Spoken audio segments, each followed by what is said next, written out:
शिव महापुराण कथा दिन 4। शिव महापुराण कथा श्रृंखला में आज हम जानेंगे अनंत ज्योतिर्लिंग का दिव्य प्राकट्य कैसे हुआ। ओम नमः शिवाय।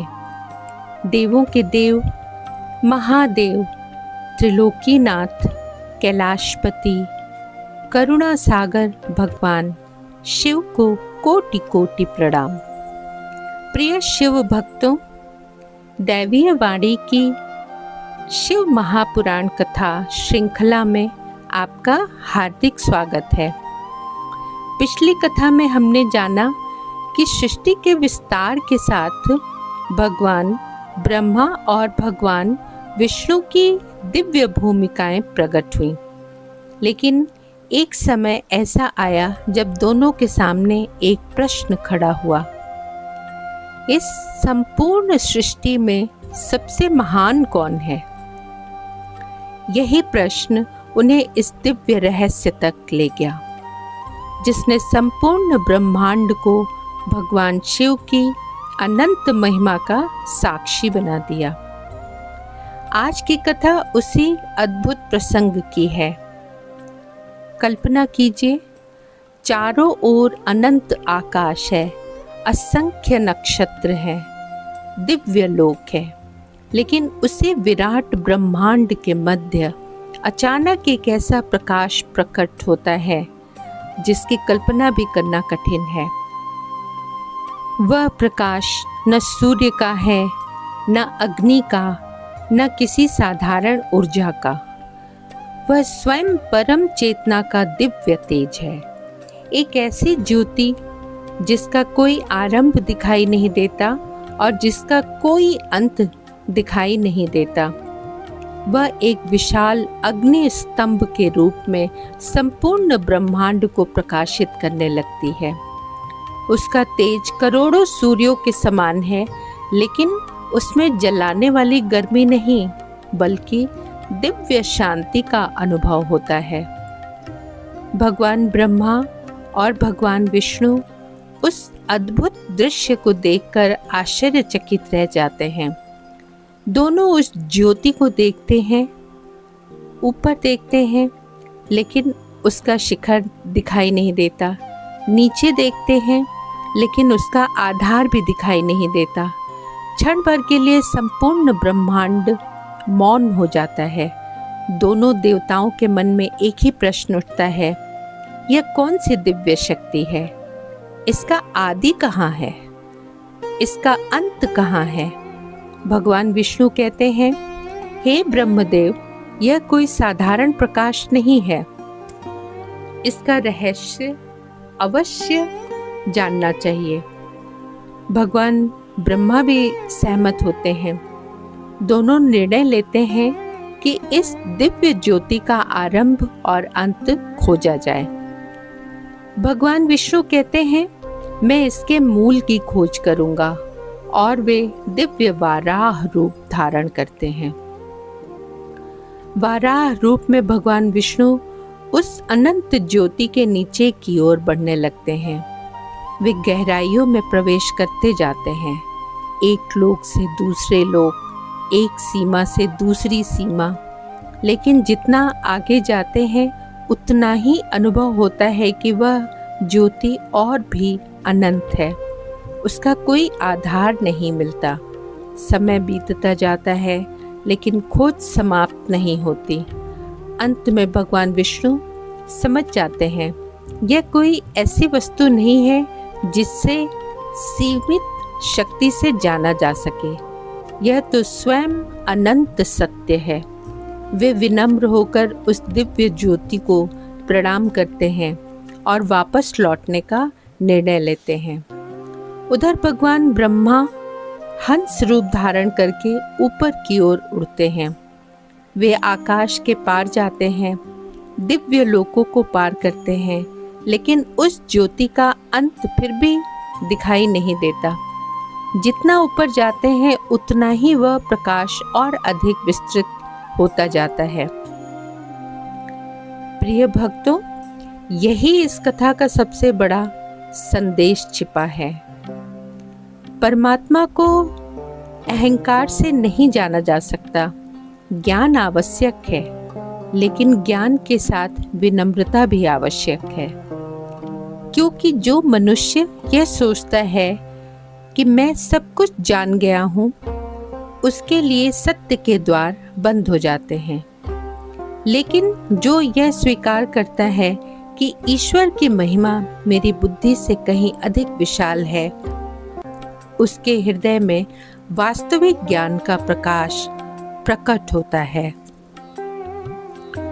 भगवान विष्णु विनम्र भाव से उस अनंत ज्योति के सम्मुख लौट आए। उनके मुंह पर थकान नहीं थी, बल्कि एक गहरी शांति थी। उन्होंने अनुभव कर लिया था कि यह दिव्य ज्योति किसी देवता की शक्ति मात्र नहीं, बल्कि स्वयं परम सत्य का प्रकाश है। कुछ समय बाद भगवान ब्रह्मा भी अपनी यात्रा समाप्त करके लौट आए। दोनों उस अनंत प्रकाश स्तंभ के सामने मौन खड़े थे।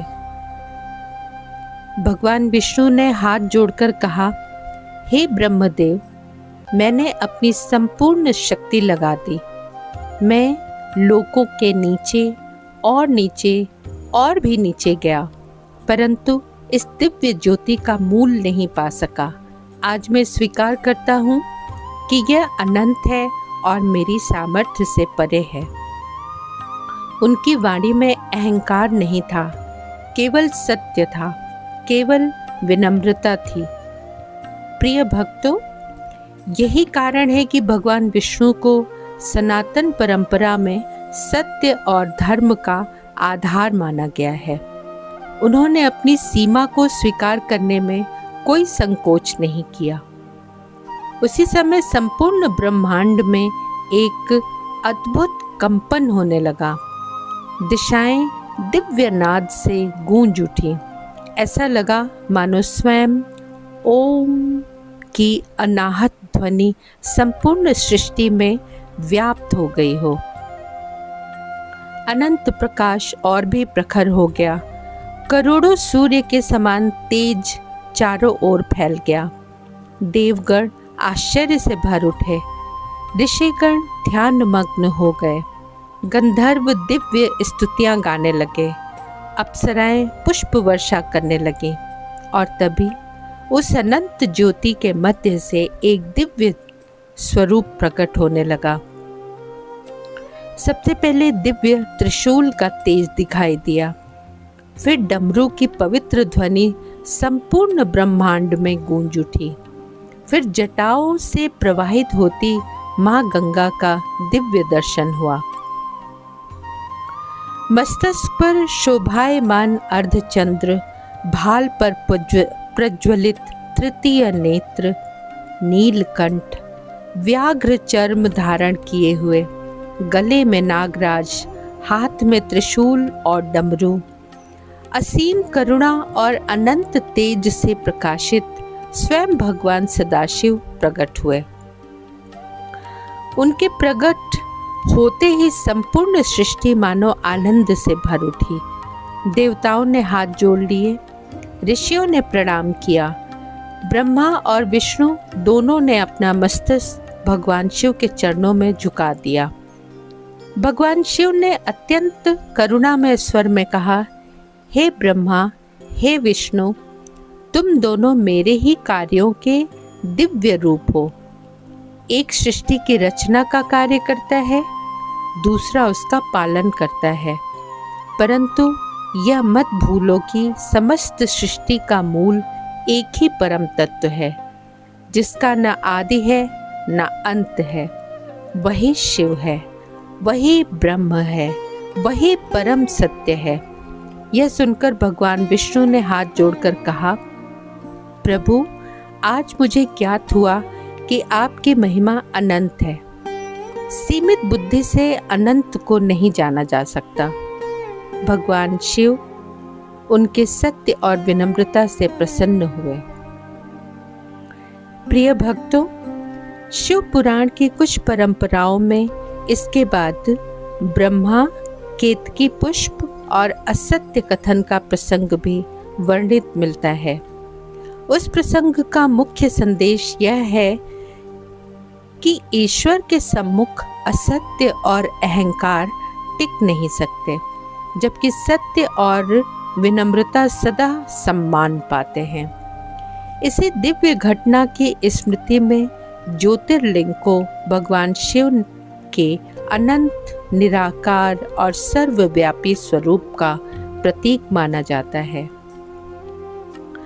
जब हम शिवलिंग पर जल, दूध या बिल्व पत्र अर्पित करते हैं, तब हम केवल एक प्रतीक की पूजा नहीं करते, बल्कि उस अनंत परम चेतना को प्रणाम करते हैं जिसका न जन्म है, न मृत्यु, न आरंभ और न अंत। प्रिय शिव भक्तों, आज की कथा हमें जीवन की 3 अमूल्य शिक्षाएं देती है। पहली शिक्षा है, ज्ञान तभी पूर्ण होता है जब उसके साथ विनम्रता जुड़ी हो। दूसरी शिक्षा है, सत्य स्वीकार करना कमजोरी नहीं बल्कि सबसे बड़ा साहस है। तीसरी शिक्षा, भगवान शिव हमें सिखाते हैं कि अहंकार मनुष्य को ईश्वर से दूर ले जाता है, जबकि नम्रता उसे ईश्वर के निकट ले जाती है। इस पावन सावन मास में आइए हम सभी एक संकल्प लें। हम सत्य का साथ देंगे, अहंकार का त्याग करेंगे और प्रतिदिन श्रद्धा से भगवान शिव का स्मरण करेंगे। आइए पूरे श्रद्धा भाव से एक साथ बोलिए, हर हर महादेव। ओम नमः शिवाय, ओम नमः शिवाय, ओम नमः शिवाय। जय भोलेनाथ। कल की कथा में हम जानेंगे कि भगवान शिव ने ज्योतिर्लिंग की महिमा का उपदेश कैसे दिया और शिवलिंग की पूजा सनातन परंपरा में इतनी पवित्र और महत्वपूर्ण क्यों मानी गई। तब तक के लिए हर हर महादेव। ओम नमः शिवाय।